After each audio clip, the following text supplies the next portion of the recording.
కాదు అసలు మీకు భయం అనేది ఉంటుందా? కొంచెం భయం ఉందా? చీకటి సౌండ్స్ వస్తే భయమేదా? శ్మశానంలో కొంచెం చిన్న చిన్నగా నైట్ సౌండ్లు వస్తాయి కదా. భయం అనేది అందరికీ ఉంటుంది. ఆ, నమ్మకం అనేది వేరు, భయం అనేది వేరు. కరెక్టే సార్. మీరు 2 ఫ్రాంచైజీలు తీశారు.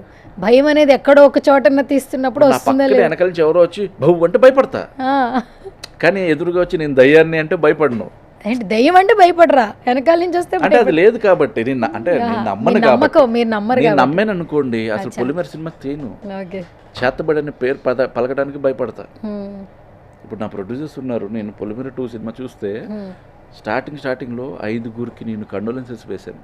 5గురు చనిపోయారు అయ్యో. త్రూఅవుట్ ద లెంత్ సినిమాలో. హ్మ్, వాళ్ళ ఫొటోస్ అన్నీ పడుతూ ఉంటాయి. ఇప్పుడు పొలిమేర 2లో వాళ్ళు ఎందుకు చనిపోయారు అనేది డిఫరెంట్ రీజన్స్. హ్మ్, ఒకళ్ళకి ఏదో డిసీజ్ వాళ్ళు చనిపోయారు, ఒకళ్ళు కరోనా వాళ్ళు చనిపోయారు, ఇంకొకళ్ళు యాక్సిడెంట్ వాళ్ళు చనిపోయారు. హ్మ్, కానీ చనిపోయారు అందరూ సినిమా జరుగుతున్న ప్రాసెస్లో. హ్మ్, నా ప్రొడ్యూసర్ భయపడే ఆఫీస్లో ఏదో హోమం చేయించారు ఒకసారి. హ్మ్.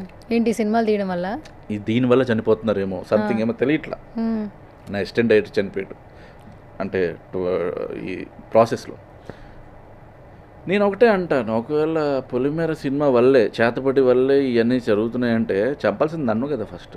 హ్మ్. అప్పుడే అయిపోద్ది కదా చేయకుండా. అవును. అలాని ఇలా చంపితే ఏమవుతుంది? నన్ను చంపాలి, లేకపోతే ప్రొడ్యూసర్ గారిని అనకూడదులే, నన్ను చంపితే సరిపోద్ది.